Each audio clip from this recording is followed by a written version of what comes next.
বুধবার বারাসত জেলাশাসকের অফিসে গুরুত্বপূর্ণ প্রশাসনিক বৈঠক হয়। সেখানে বিজেপি বিধায়করা যেমন ছিলেন, তেমনি বিরোধী দল তৃণমূলের বিধায়করাও ছিলেন। মুখ্যমন্ত্রী শুভেন্দু অধিকারীর নির্দেশ মতো পুরসভাগুলির সলিড ওয়েস্ট ম্যানেজমেন্ট, খাল সংস্কার ইত্যাদি বিষয়ের উন্নয়নে জোর দেওয়া হচ্ছে। বৈঠক শেষে নোয়াপাড়ার বিধায়ক অর্জুন সিং বলেন, সলিড ওয়েস্ট ম্যানেজমেন্টের উন্নয়ন থমকে ছিল। সরকারি কাজের জন্য কোনো দফতরের সঙ্গে অন্য কোনো দফতরের সমন্বয় ছিল না। HWM প্রজেক্টগুলো দীর্ঘদিন ধরে করে কোটি কোটি টাকা লেগে আছে, চালু হয়নি।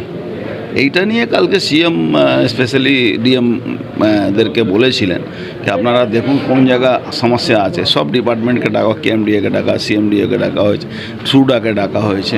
এই ডেকে একটা কোঅর্ডিনেশন নেই কারো সঙ্গে। বৈঠকের পরে বরানগরের বিধায়ক সজল ঘোষ বলেন, কাউন্সিলররা যদি কাজগুলো করতেন তাহলে বিধায়কদের কাউন্সিলরদের কাজ করতে হতো না।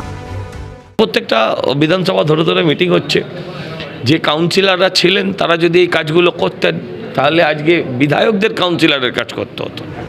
মুখ্যমন্ত্রী শুভেন্দু অধিকারী নির্দেশ দিয়েছেন, বর্ষার আগে জল জমার সমস্যা যতটা সম্ভব দূর করতে হবে।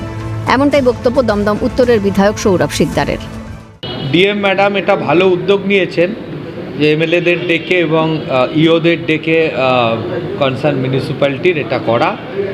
কারণ মুখ্যমন্ত্রী কালকে নির্দেশ দিয়েছিলেন যে বর্ষাকালের আগে মানুষের যাতে জল জমার কষ্ট যতটা পারা যাক লাঘব করতে হবে।